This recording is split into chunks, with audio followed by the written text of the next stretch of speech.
नमस्कार. जिल्हा times news मध्ये आपले स्वागत आहे. माझं नाव आशिष राजू खांडेकर, राहणार मारळगाव, खांडेकर चाळ.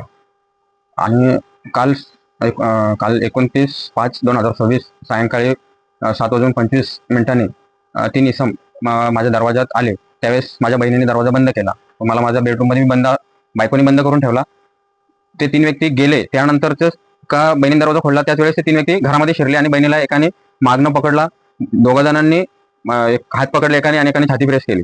त्यानंतर मग माझ्या पत्नीने पाहिलं का हा प्रकरण खूप गंभीर होत चाललाय. त्यावेळेस दरवाजा खोलला. मी त्यांच्याबरोबर माझे हातापाय झाले. त्यावेळेस ते बाहेर निघाले. दरवाजातून बाहेर निघाल्यानंतर त्यांनी इतर 3 जण बाहेर गेटच्या बाहेर होते. त्यांनी येऊन हे पूर्ण तोडफोड केली व इतर जे मदतीसाठी आले त्यांनाही म्हटले का तुम्ही जर मदतीत आले किंवा तर याला आम्ही ठार मारून टाकू. तत्पूर्वी मी बहिणीला हे करण्यासाठी गेलो तर ते अजूनच आक्रोश झाले आणि म्हणायला लागले का तुला आम्ही जीव मारू. त्याचे जे सहसाथीदार होते हरेश प्रधान, हा मागील एक प्रकरण होता 19 डिसेंबर 2025 रोजी तो इथे चोरी करण्यासाठी आलेला होता. पण तत्पूर्वी आमची कंप्लेंट पोलिसांनी घेतली नव्हती. त्यानंतरचं प्रकरण का सेंट्रल हॉस्पिटलमध्ये त्यांनी एक बाईट दिली. त्या बाईटच्या माध्यमातून का हा गुन्हा आमच्यावर नोंद झाला 27 डिसेंबर 2025 रोजी. त्यानंतर मार्च महिन्यामध्ये एक आमच्या बाजूचाच मित्र आहे त्याच्याही घरावरती दगडफेक झाली. त्यानंतर 21 मे रोजी माझ्या गाडीवरती दगडफेक केली व गाडीची नुकसान केली.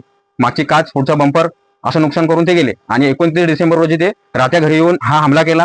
तत्पूर्वी इथं सर्व लेडीज असल्या कारणाने जमाव जसा झाला ते पळायच्या भूमिकेत गेले. आणि वरील शंकराचं मंदिर आहे तिथे आम्ही सर्वांनी त्याला अडवला असता विचारपूस केली असता त्याचे सहसाथीदार 5 जण ते म्हणायला लागले आमच्या भावाला का मारला, त्याची भरपाई पाहिजे, त्याचं रॉड टाकायचे, त्याचं ऑपरेशन करायचे असे ते उल्लेख करू लागले. त्यानंतर ते तिथनं 3 जण पळून गेले. 3 जण आमच्या बरोबर भेटले, त्यांच्याबरोबर आमची हातापाई झाली सर्व लेडीज. त्यातले ते दोन्ही पळून गेले. राहिला हरेश प्रधान हा का ज्यांनी जास्त आक्रोश केला आणि तो हातापाईमध्ये आमच्या हातातच भेटला, रंगे हात भेटला. तत्पूर्वी जे 5 जण पळून गेले त्यांनी बाकी त्यांच्या सहसाथीदारांना टीमला सांगितला. आणि त्यानंतर जे 8 गाड्या ज्या आल्या, पहिले स्टार्टिंगला 4 गाड्या आल्या, त्याच्यानंतर 4 गाड्या आल्या. त्या इस्माकडे चाकू वगैरे होता आणि तो म्हणायला लागला का भावा माझ्या भावाला तुम्ही मारलाय, मी तुला खलास करेल, तुला मारेल, तुझा जीव घेईल, मी बघून घेतो तुला, असा उल्लेख करू लागला. आणि त्याच्यानंतर जे 4 गाड्या जे जोरात आल्या त्यांनी पूर्ण पब्लिकच्या एरियामध्ये परिसरामध्ये दगडफेक केली, पत्रे वगैरे फोडले. आणि मग ज्यावेळेस पळापळ झाली काहीकांना लोखंडी रॉडने मारला, मला सुद्धा इथे वार केला आणि इथं लोखंडी रॉडने फटका मारलाय. ज्यावेळेस मी हातापाई करण्यासाठी बचावासाठी गेलो तर हात माझा तो इथे छातीलाच लागला असता चाकू, तो असा पकडला गेला. आरोपी हा हरेश प्रधान आहे. हरेश प्रधानचे सहसाथीदार आहेत. आणि हरेश प्रधान हा इथे 3 वेळा त्यांनी हा असं प्रकरण केलेलं आहे, तरी सुद्धा पोलिसांनी कुठलीही गंभीर दखल घेतलेली नाही. तत्पूर्वी या पोलीस प्रशासनाने याकडे लक्ष देऊन याच्यावरती कठोर प्रतिबंधक करावे.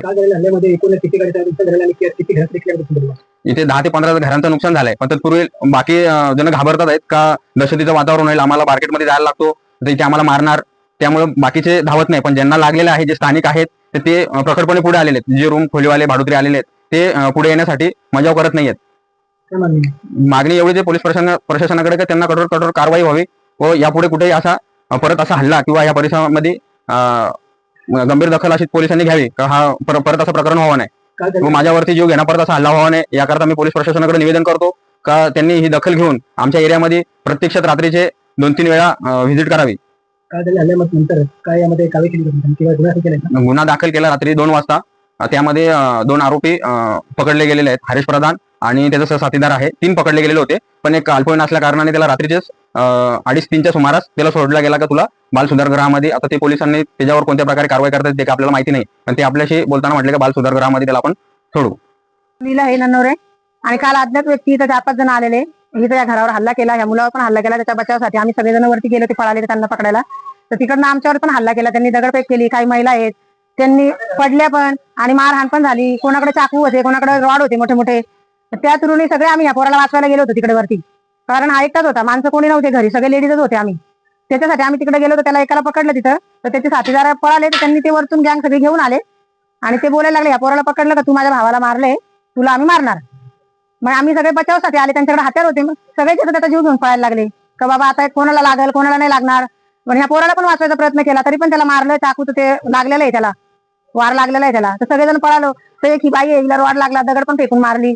आणि एक हिच्या पण पायावरती लागला. सगळे ज्याचा त्याचा जीव घेऊन पळत होते. असं नाही केलं पाहिजे त्यांनी. एका एरियामध्ये आपण राहतो, त्यांच्याकडे चाकू होते, रॉड होते, तेवढंच आम्ही बघितलं. जसे दगड फेक करायला लागले ते तर आम्ही सगळे आपला जीव घेऊन पळायला लागलो. तर आमचं एवढंच म्हणणं आहे का बाबा पोलिसांनी याच्यावर काही कारवाई करावा, कारण आमची मुलं शिक्षण करतात, पोरी पण आमच्या सकाळच्या उठून कामाधंद्याला जातात, कॉलेजला जातात. असं किती घाबरून आम्ही राहणार.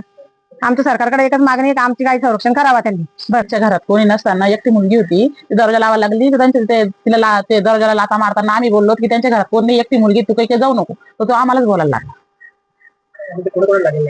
मला लागलेले माझ्या रॉड मारला आधी, नंतर मी खाली पडल्यानंतर दगड पण मारली त्याच्यानंतर. रॉड लागलेला आहे पायची, रॉड बी मारली. आणि त्यानं पुढे चालून आमच्याला यांना कोणाला त्रास नाही झाला पाहिजे याच्यापासून आम्हाला धोका आहे असं. ते 6 जण होते बघा इथं, आणि ते यांच्या दरवाजाला लाथा मारत होते, यांचे ते सगळे फोडजोड केले आणि त्यांच्या एका भाडेकराला मारले.